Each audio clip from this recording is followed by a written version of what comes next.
Bienvenue dans Smart Sport. Bonjour Pierre. Bonjour Richard. Gros plan sur une entreprise qui a du flair. Butagaz est partenaire du handball masculin et féminin. Bonjour Anne-Stéphanie. Bonjour Richard. Anne-Stéphanie Pierry, vous êtes la directrice de la communication du groupe Butagaz. Difficile de faire mieux comme association à des équipes qui gagnent. Oui, première question Anne-Stéphanie, une question simple. Pourquoi le handball ?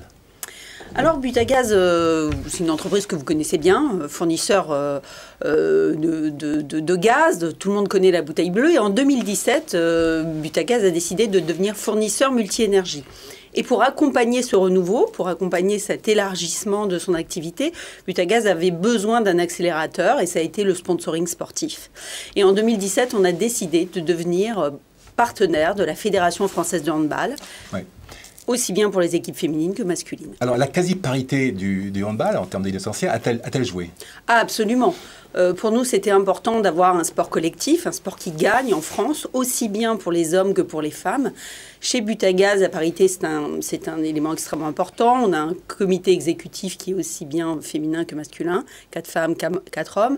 Un indice d'égalité homme-femme qui est excellent. Donc, c'était important pour nous de choisir un partenaire qui met à l'honneur aussi bien les hommes que les femmes. Et on s'est parfaitement retrouvé avec la Fédération française de handball sur ce point. Quel budget Butagaz investit tous les ans dans le handball? Je rappelle juste que Butagaz, c'est 1 milliard d'euros de chiffre d'affaires.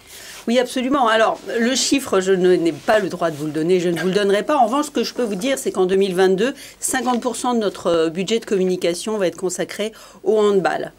La Fédération française de handball, la Ligue féminine de handball, le sponsoring de 40 clubs amateurs de handball. Donc voilà, pour la totalité de ces opérations, c'est 50% de notre budget de communication que l'on investit.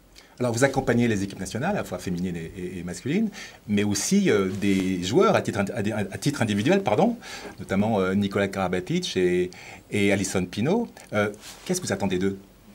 Alors oui, en effet, juste après être devenu partenaire de la fédération, on a décidé d'avoir des égéries parce que c'était important pour nous que ce sponsoring soit incarné, qu'il soit porté par des personnalités fortes, un homme, une femme, une fois de plus. On les a fait jouer dans notre spot de pub et on attend d'eux en fait qu'ils nous aident à faire rayonner ce partenariat sur les réseaux sociaux, dans les médias et qu'on porte un discours commun. Ils font également partie du conseil d'administration de notre fondation. Donc on essaie sur tous les plans, en fait, que ce soit dans le domaine sportif, mais aussi dans la RSE, qu'ils soient nos porte-parole et qu'ils parlent à une population plus large, plus jeune, un peu différente que celle à laquelle on a l'habitude de parler. Ça tombe très bien. Nous sommes allés à la rencontre de l'une de ces égéries, un de vos ambassadeurs, et pas n'importe quel ambassadeur.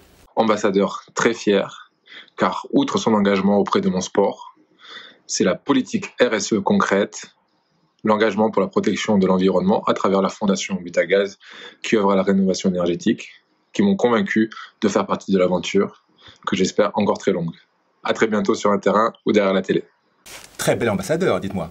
Ah oui, tout à fait. On est extrêmement fiers de notre partenariat avec Nikola Karabatic. D'abord, évidemment, magnifique joueur, bien entendu. Ses exploits ne se commentent même plus. Mais il est également investi d'un point de vue sociétal, et ça nous intéresse beaucoup, de faire rayonner le sport au-delà des terrains, dans la société. Il nous accompagne sur des sujets de lutte contre la précarité énergétique. Donc voilà, c'est un athlète qui a envie de s'impliquer personnellement dans la société, dans la cité. Et ça, c'est extrêmement important pour nous parce qu'on peut avoir de nombreuses actions à mener en commun. Égérie, ok, d'accord. Et aussi naming, vous êtes partenaire donc, de la Ligue féminine de handball. Pourquoi ? Autre grande fierté, parce qu'en 2019, on a eu envie d'aller un peu plus loin dans notre partenariat et de devenir le premier namer d'un sport collectif féminin. Étonnamment, en fait, ces championnes qui nous ramènent des médailles d'or, qui nous ramènent des titres olympiques, elles n'avaient pas de naming pour leur championnat. Donc, on a souhaité les accompagner et créer la Ligue Butagaz Énergie avec la Ligue féminine de handball. Et là aussi, on s'est retrouvés sur de nombreuses valeurs de proximité dans les territoires, de dynamisme, d'engagement dans la société. Donc voilà, une autre grande fierté. On les accompagne depuis 2019 et on poursuit notre partenariat jusqu'en 2023.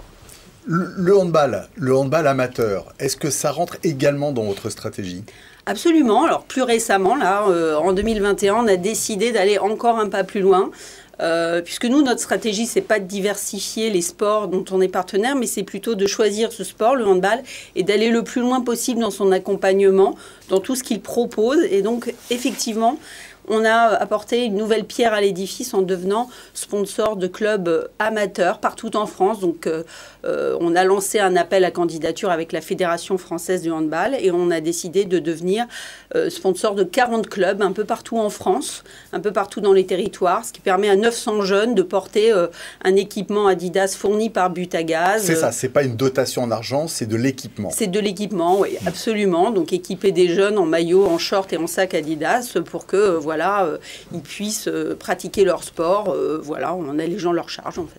Quel impact a votre partenariat sur vos collaborateurs ? Il est excellent, on les implique au maximum dans ce sport, on les invite à des matchs. Pendant les périodes de confinement, on a organisé de multiples visioconférences avec de grandes figures du handball, avec Nicolas, avec Alison, avec Nodji Alem-Miaro, avec Olivier Crumbles. Donc ils ont eu l'occasion en fait, de pouvoir poser des questions à ces grandes figures du handball sur le sport, bien sûr, mais aussi sur des questions de management, sur des questions de résilience, sur des questions de coaching d'équipe. Donc en fait, on essaie en fait de faire vivre toutes les dimensions du sport à nos collaborateurs. Y compris en le pratiquant. Vous jouez vous-même au handball? Votre président joue au handball? Alors, je ne joue pas au handball, mais la personne dans mon équipe qui s'occupe du partenariat joue au handball. Certains collaborateurs jouent au handball. On a d'ailleurs... la Fédération française de handball a organisé un tournoi des partenaires où on a formé une équipe en interne pour aller jouer au handball. Donc, je ne joue pas, mais d'autres le font. Vous êtes sympathisante. Bien mieux, complètement, je suis leur supporter absolu. Alors, Butagaz, vous avez dit partenaire du handball féminin et masculin. Vous avez parlé du contrat jusqu'en 2023, qui correspond en 2023. Qu'en est-il... 2024, pardon. Ah bon, j'allais dire, qu'en est-il justement de 2024 avec la perspective des Jeux Olympiques? Vous serez, Butagaz, partenaire du handball toujours?